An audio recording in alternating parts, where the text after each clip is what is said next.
Tonight will be on the law.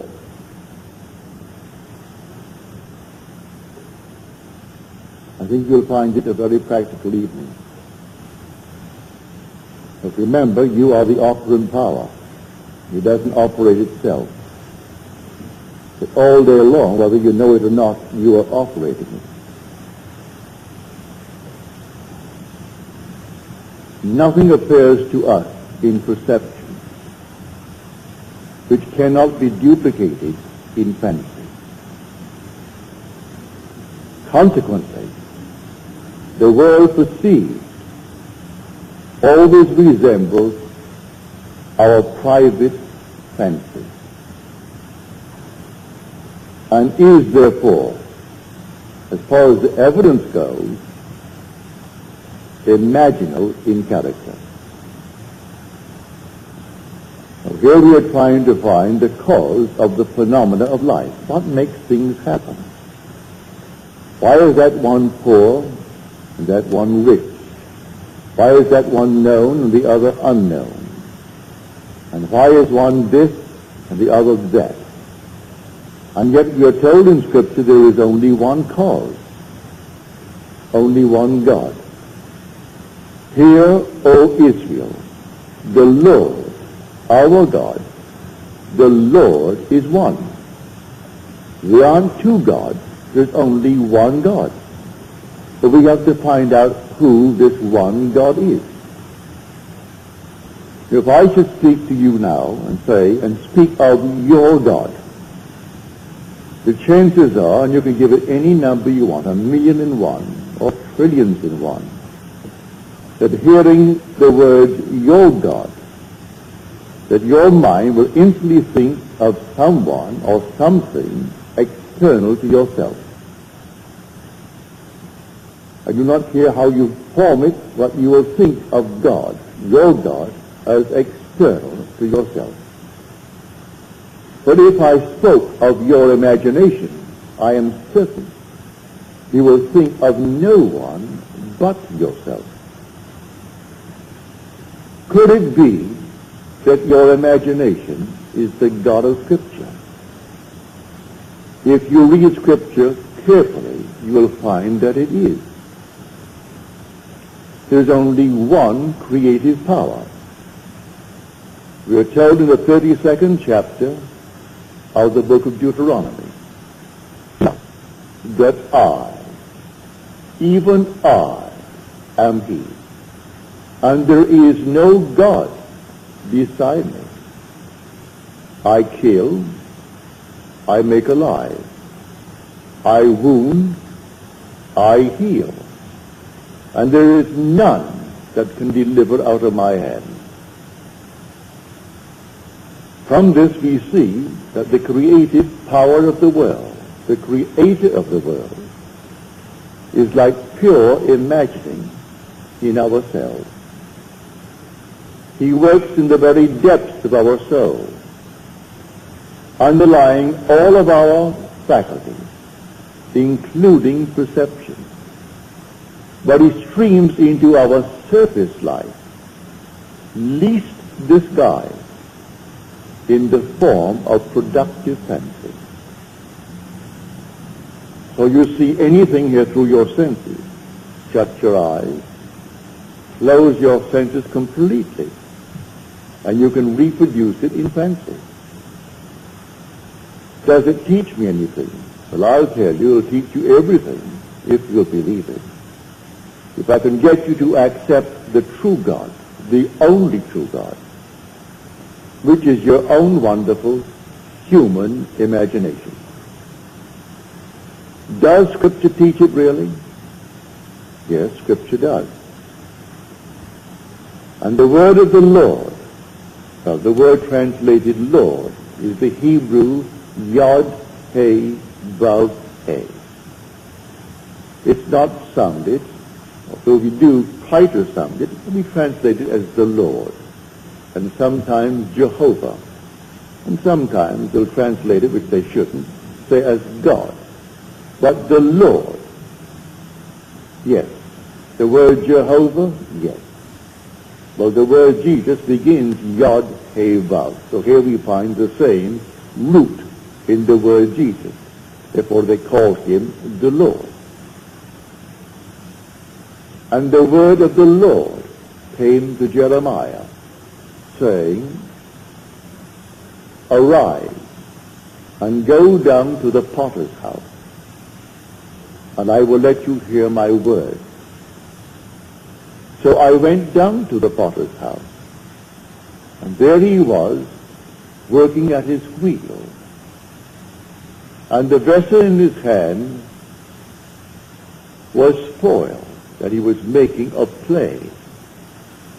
But he reworked it into another vessel, as it seemed good to him to do. Well, the word potter, you think in terms of a man. I know in little Barbados, where I was born, I would go up to the potter's field. And there he was, working these things out of clay. Things where we would put the normal water into it, and in some strange way, it chilled it. You could always depend upon a nice cold glass of water if poured from what we called the monkey. It was a thing made of clay, had a little clay top, and an open thing like a huge big teapot, but made of clay. In the hottest moment of the day, if you poured it from that clay, it was always nice and cold. And so I can see him now form the entire thing with his hand. But in Scripture, the word potter means imagination.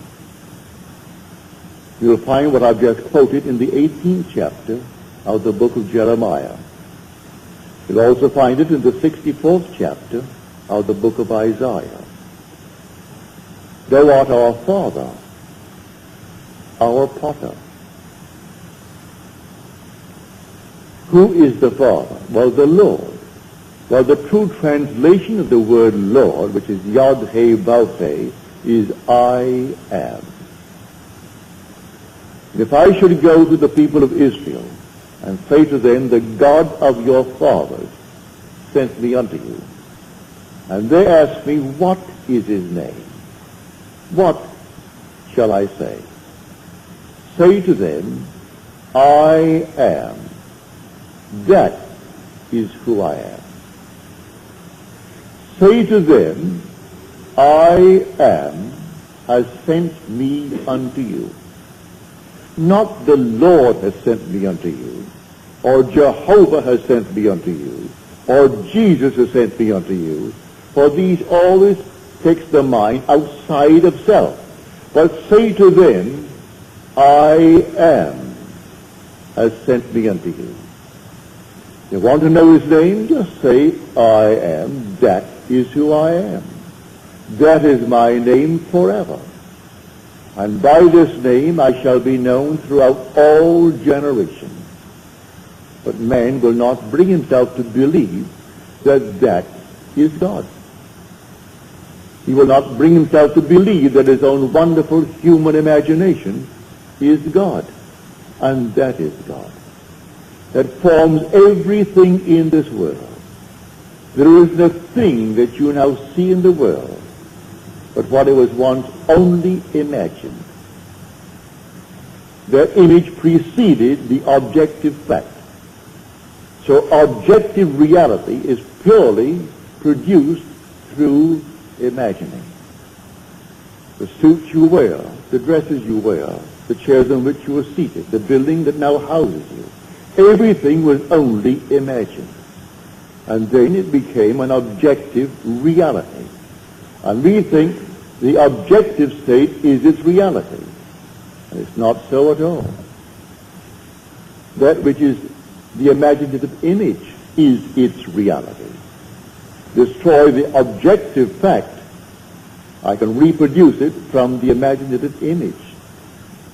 It is all within us. Our own wonderful human imagination is the God of Scripture. Now we are told all things were made through him, and without him was not anything made that was made. He was in the world, and the world was made through him. yet the world knew him not.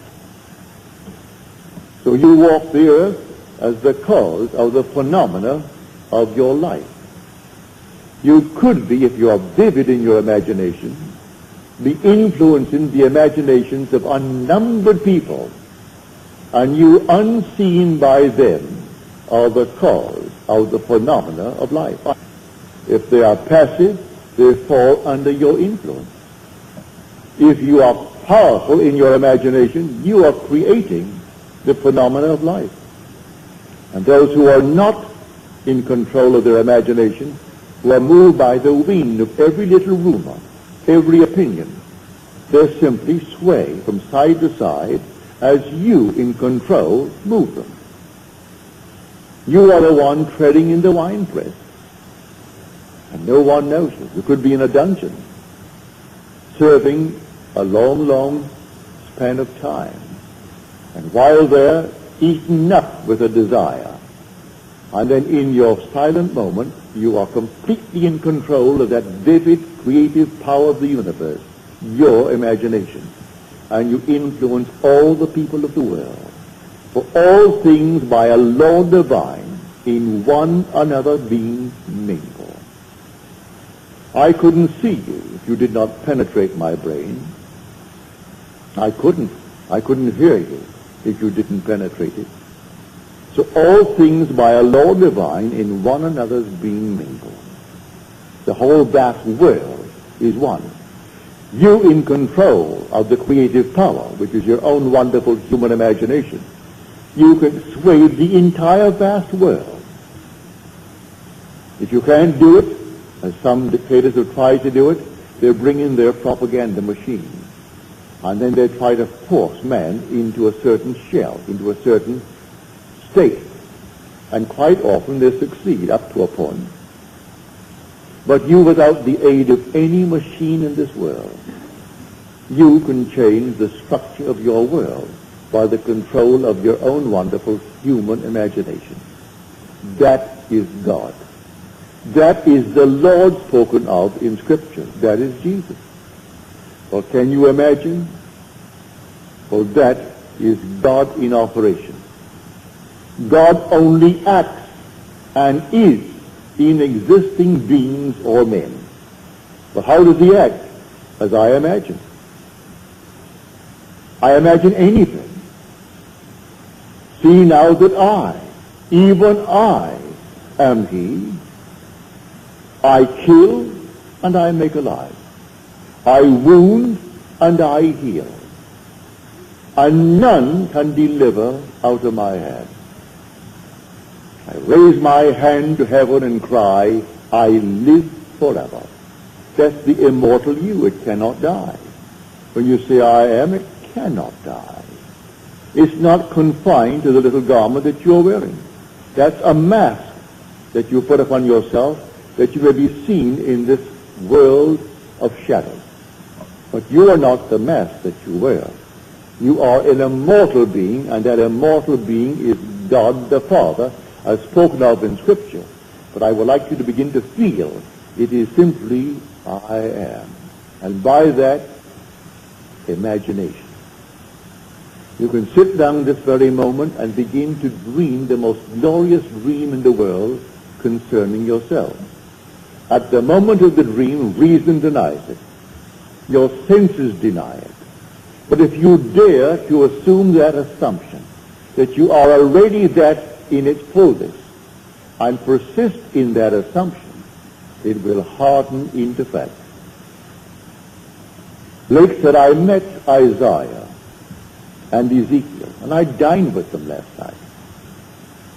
And I say to Isaiah, do you really believe that an assumption will harden into fact?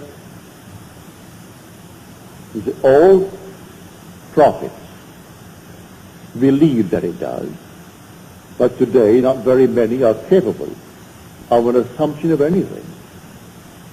They change from moment to moment. If I could dare to assume that I am what at the moment reason denies and persist in my assumption in a way that I do not know and I need not be concerned about, it will actually find the necessary means to externalize itself within my world. That I know from experience, and Scripture teaches it from beginning to end.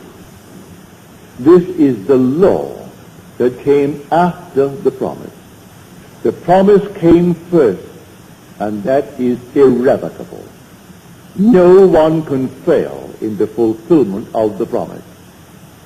You will awaken one day as God himself, and you will know it. That is the promise. But while we are moving through this vale of tears, we have a law, and the law is the law of assumption. If I dare to believe that what I have said will come to pass and not question it, well, go your way, it will come to pass. Here's a simple thing. My father, in a little tiny island, it's only 21 miles long by 14 wide. That's where I was born. He is not a brilliant mind. He's gone from this world at the age of 85. His time was up and he departed. He had no formal education, very little education. The war came, the First World War came to an end in 1918. The boys began to return in 1919. As these troop ships came in bringing back the boys from Europe and from North Africa, he heard the officers, the captains, and the stewards discuss the next World War. I can hear my father now. For in 1919, I was born in 1905, so here I am, 14 years of age. And all of us are now growing up, young men. And my father said, we'll have another war in 20 years. It'll break in 1939. Mother said, Joseph, why do you say that? Look at all of our boys. They'll all be ready for the war.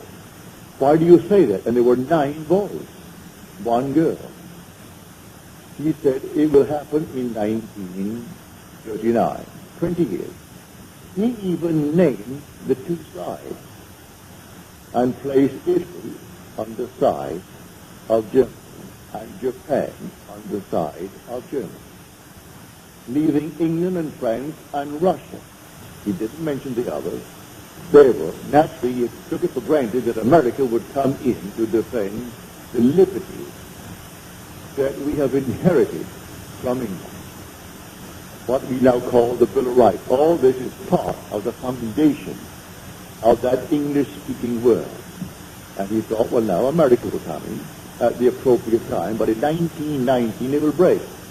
Well, on September the 1st, 1919, it broke. I was driving through from Montreal. I just spent 2 weeks on the Canadian border. Went into Montreal, and I had, well, champagne and stout. It's a delightful drink, by the way. And so I had a few of those. We got into the car and started back. And on the way back, here comes the radio, and here's the news. England has just declared war on Germany. Germany moved on Poland. England had a treaty and declared war. That was September 1919. Now, my father was not a prophet, but he firmly believed in his assumption. He was treading the winepress in this tiny little island called Barbados, 21 miles long by 14 at its widest point. So you don't have to be in a palace. You don't have to be in the White House. You don't have to be in any prominent place or the Vatican. Someone in a dungeon this night is treading the winepress. And who knows what's going to happen when she has tread the winepress. It is always happening because he waits on us just as swiftly and as indifferently when the will in us is evil as when it is good. For I kill and I make alive. I wound and I heal. I do all these things. I make the wheel and I create. the world. I form the light. I create the darkness. As told us in Isaiah. There's only one creative power. Don't think for one moment there are two gods, like a God and a devil. The devil is only the negation, the doubter in this world. But the positive creative power of the world is your own wonderful human imagination. That is God. So as you're seated here, God is seated here. And where are you going to go to find him? You could find him no place other than where you are. You'll never find him outside of yourself. Approaching you, as some people are talking about it today. I turned on the radio thinking I'm going to see the blast off to the moon. I thought I had Channel 4. So I sat back in my easy chair. Oh, I didn't know what time it was going to come on. It said maybe 10 minutes to 10. So I turned it on at quarter to. And here comes this so-called prophet. He's from Australia. And he's being questioned by someone else. And he's giving all the interpretations of the prophecy of Scripture. And I wonder, is this an insane asylum or something? And here he has given me all these little dates. Why Israel won in 6 days the last war, rather than others, because Israel always rests on the 7th day. Of all the nonsense in the world. And he is actually, before a past, undoubtedly a large audience, maybe not last Sunday morning, because it was an important thing, the boys blasting off to the moon. I thought I had Channel 4 and I had Channel 5. So I sat there waiting, maybe some weather has delayed the thing, but I thought it was 4. And after 15 minutes of this nonsense, I got up and checked, and I missed the blast off. Completely gone. Luckily, it was a replay, so they replayed it later, and I saw the blast off. And this goes on every Sunday morning, and then they call him an authority, and he so smiled, he so loved that. You are an authority on the Bible. Well, you never heard such nonsense in your life. Well, that is it. I'm telling you of the true God. God became as we are, that we may be as he is. And that God is your own wonderful human imagination. So when you say, I am, that's God. There is no other God. He literally became as we are. Our every breath is the breath of God. But he does not in any way interfere with this level of awareness and compel us to be good, compel us to be kind, compel us to be anything. We can exercise the talent, no matter what mistakes we make, what horrors we make in this world, and we have done it, and are still doing it in this world. And who suffers? Only God suffers. But you say, but I am suffering. That's his name. Forever and forever, he has no other name. It's not Jehovah. It's not the Lord. It's not Jesus. It is simply I am. That is the Father. And so I'm telling you tonight, if you really believe it, you can start now, this night, and change the world in which you live. Start with your own environment. What would it be like if it were true that I am now the man that I would like to be, or the woman that I'd like to be? And then simply define it as clearly, for the word potter simply means to mold into a form. The first definition is imagination. It means to resolve. It means to determine. So you're going to determine a certain state in your world. A resolution now. I resolve to be, and you name it. Not based upon the evidence of your senses or what reason dictates, but a wish on your part. As we are told in Shakespeare, it hath been taught us from the primal state that he which is was wished until he were. And so, he is now a reality in my world. He began only as a wish. I am the man I wanted to be. It began as a wish. My father became the success that he was when he departed this world. It began as a wish. He didn't have one penny in this world. He went to a school, and what do you think the charges were? A penny a week. The British penny being 2 cents. It was 2 halfpennies, 1 penny. A penny a week. And many a week, his father, being a very, very heavy drinker, couldn't find the penny to pay that fabulous scholastic fee. But he came out and started without a decent education, but he had a dream. And he always had the dream.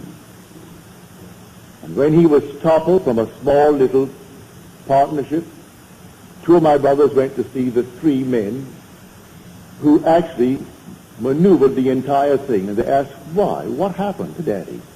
Why did this thing happen? You know what one of them said to my 2 brothers? You got to throw your hat too high. Well, you can't throw it high enough, may I tell you. Who in this world is more entitled to any exalted state than you, when housed within you is the only God? So they said, you got to throw your hat too high. He wanted us to always remain based upon the level where my parents began in this world. That was not my father's dream. So the partners all died working for other people at small little salaries.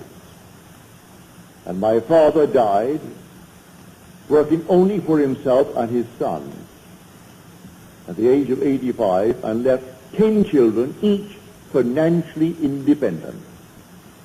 So they threw the hat too high, did he? If he had lived longer, he'd have thrown it even higher. That was my father's dream. So do not let anyone tell you to be satisfied with this, that, or the other. It is the God in you that gives you desire. You wouldn't eat tonight if you didn't have a desire. And who is desiring? It is God desiring. Desiring constantly to transcend himself. And so tonight, you dream noble dreams. I am telling you, those who are coming here, and those who have been coming through the years, New York, San Francisco, and elsewhere, they're now beginning to really come into a head to awaken to the truth that I have been telling you through the years, that you're going to discover that you are God the Father.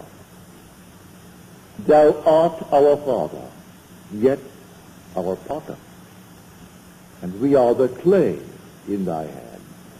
The day will come, you'll discover why he calls us the clay.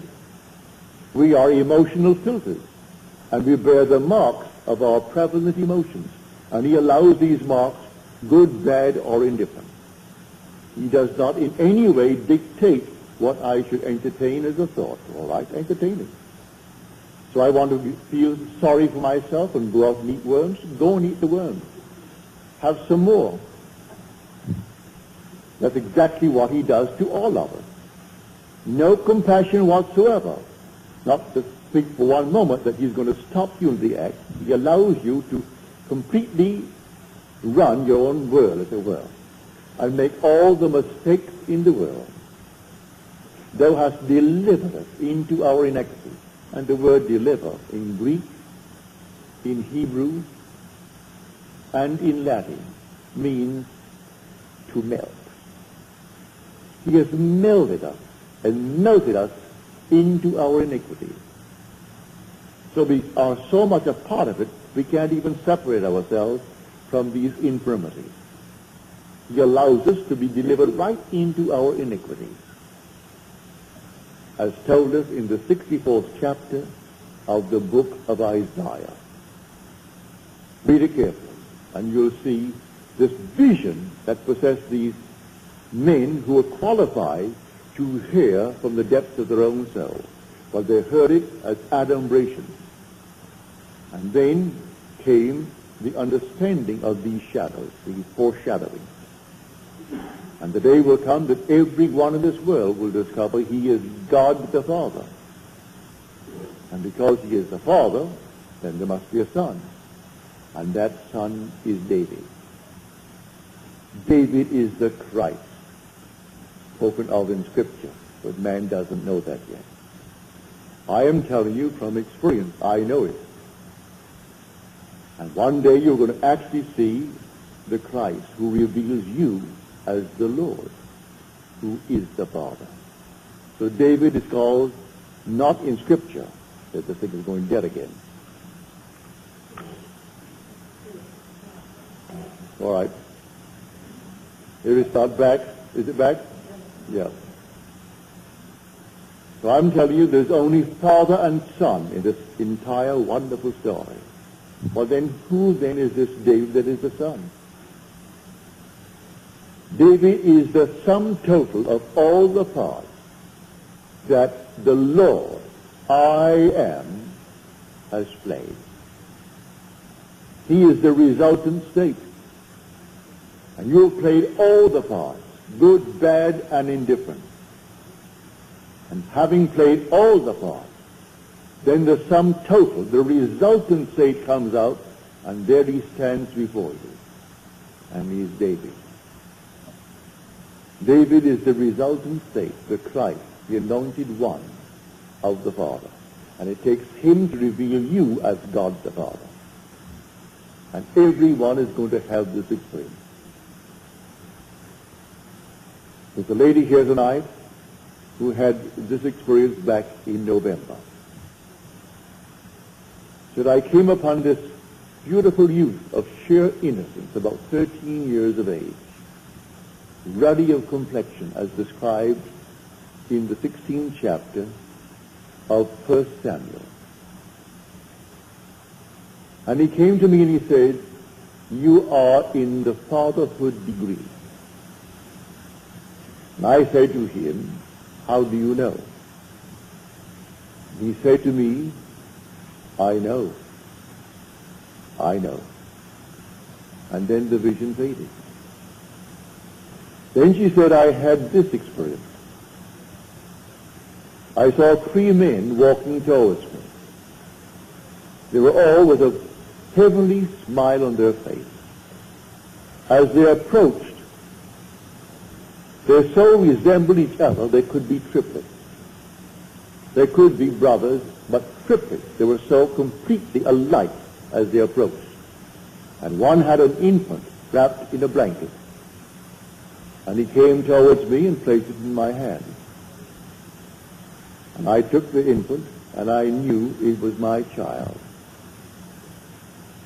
Now, 2 days prior to this experience, lying on my bed, I saw these heavenly colors of, well, purple, sort of the amethyst color. And then as they faded, it formed into the most wonderful, brilliant star. I'm looking at the star when suddenly the whole thing faded, and 2 days later came these 3 messengers bringing the infant child. Well, that's told us in the book of Genesis. Abraham sat in the heat of the day, as he sat in the tent, and 3 men appeared to announce to him that he would be a father, in spite of his advanced years. And Sarah, it has ceased to be with her after the manner of women. This is all beautiful imagery. It's all you. You are the Abraham. You are the Sarah. And the Isaac is the child that is given as a sign of your birth from above. And so here she had the most marvelous experience. She knew the child was hers, and 3 messengers so alike they looked like triplets. And then the star that preceded the entire thing by 2 days. And then the youth who said to her, you are in the fatherhood degree. And when she asked, how do you know? He replied, I know. And then affirmed it by the second statement, I know. So I tell you, the law came after the promise. The promise is something that you cannot It's loose. No one can lose it. You could be the most horrible dreamer in the world, and that's all we are anyway, dreaming these fantastic dreams, and some are horrible. But you cannot lose the promise. You can work the law beautifully up to the extreme. Does not mean in any way you're going to earn the promise. The promise comes in spite of your use of law. But while we're in the world of Caesar, why not understand the law and use it wisely? Every moment of time you must be watchful, aware of what you're imagining. To try to change circumstances before you change your imaginary activity is to struggle against the very nature of things. Because your imaginary activity is actually producing objective reality.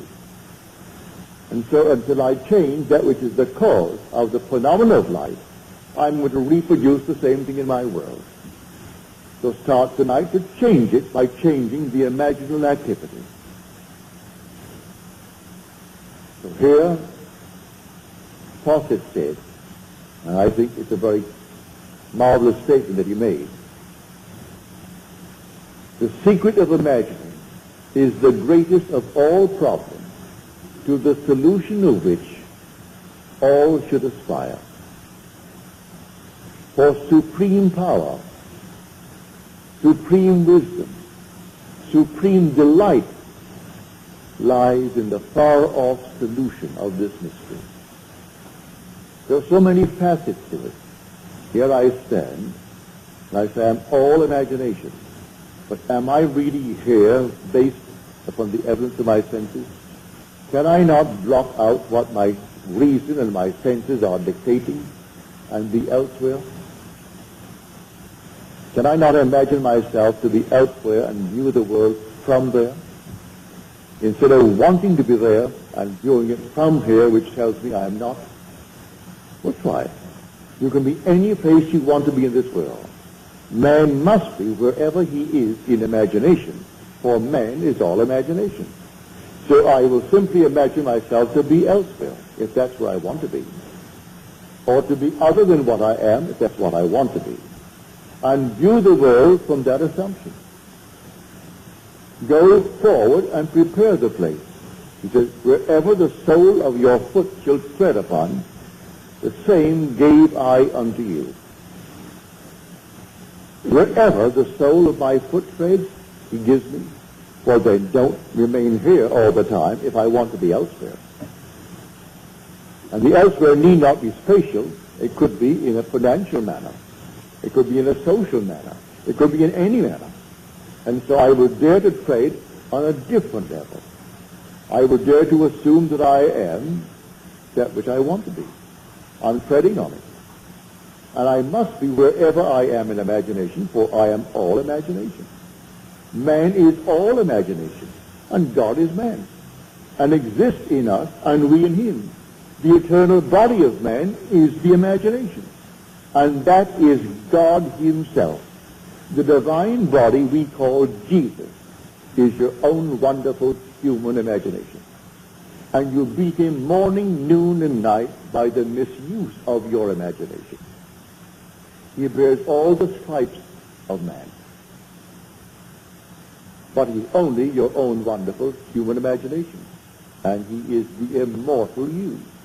And one day he will awaken in you, not as another, but as you. That these fellows go forward believing that some strange thing is going to happen, and he's going to come out of the clouds and shake their hand. They'll wait forever. When he comes from within, because he is within. Do you not realize that Jesus Christ is in you? Unless, of course, you have failed to meet the test. Examine yourself to see whether you're holding to the faith.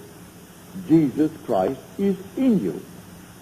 Do you not realize that you are the temple of the Lord and the Spirit of God dwells in you? If he dwells in me, why look on the outside for him to come? When he comes only to awaken within me, because he's already within me. He awakes within me as the very being in whom he awakes. And then I see confirmation of that when I see the resultant state daily. And this handsome, wonderful, you can never one can paint. Oh, they can attempt it, but you can't paint or sculpture the beauty of David. He's beyond description. Something alive that you cannot describe. That's the resultant state of all the parts that the Lord has played. And who is the Lord? I am He. So you're told you will die in your sins unless you believe I am He. Now this person believes in an external God. They'll find it so much easier to stick him on the wall and cross themselves and get them in genuflect. That's done. Did it for today, therefore my work today is done now. We'll do it again tomorrow. Meanwhile, I go about my business doing all kinds of nonsenses with my imagination, and I think I serve the Lord. It's not something you do once in the morning before some little thing on the wall. It's something you do 24 hours a day. You carry it right into the dream world with you. And there your reactions are as they should be when you're awake here. That you're completely in control of your wonderful human imagination, for that's God. That's the creative power of the world. So take anyone, wherever he is, and just try to lift him up to something other than what he seems to be, if he wants to be other than what he is. And they ask him to persist to the best of his ability in that new assumption, and to feel it as you would a suit of clothes. It's new when you first buy it, wear it for a week, it's old stuff. The first day you put it on, you think everyone knows you're wearing a new suit. And really no one does. But you do, and so it's what you do. And so after a little while, it's an old suit. So put on the feeling. It's like something new when you first put it on. Then wear it. And then after a while it becomes so natural. And then it objectifies itself in your world, and you become exactly what you've assumed that you are. For an assumption, though false, if persisted in, will harden into fact. You try it. Who would have thought an insane person like a Hitler or a Stalin could, by a mere assumption, rise to the height that they did and actually control intelligent men and women, 100 million Germans, the other 200-odd million Russians. And they could destroy them with impunity, kill millions with impunity. They weren't put on trial. Yet both were thieves and robbers before they actually moved to that position. Stalin was a bank robber and served time for it, and yet they honored him over the years he was there, knowing all along he was insane. Well, you can't conceive of a man called Hitler sane. He was just as insane as anyone could be.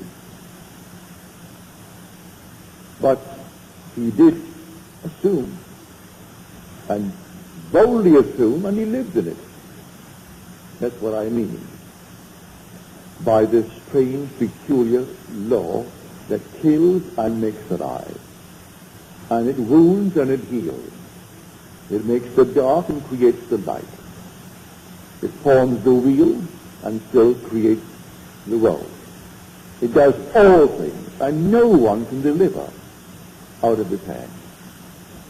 So it's entirely up to us. What are we going to do with this creative power in the world when we ourselves are that power? You don't say you're going to take it from outside and use it. We are the power. We are the creative power of the universe. And that power, the world calls God, but in calling it God, in calling it Jehovah, in calling it Lord, they are missing the point. Because they put it on the outside. If you really know, read the 3rd chapter, the 14th verse of Exodus.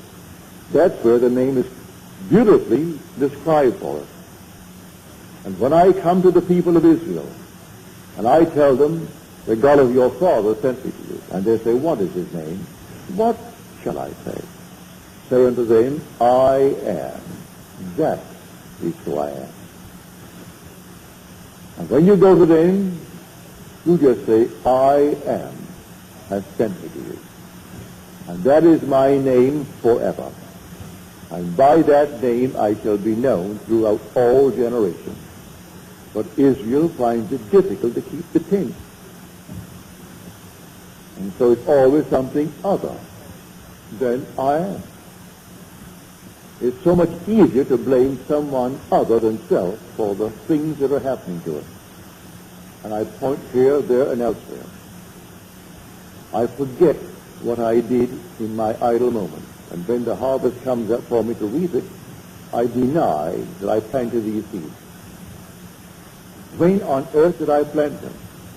Well, if I was honest with myself, I would know. You plant them morning, noon, and night.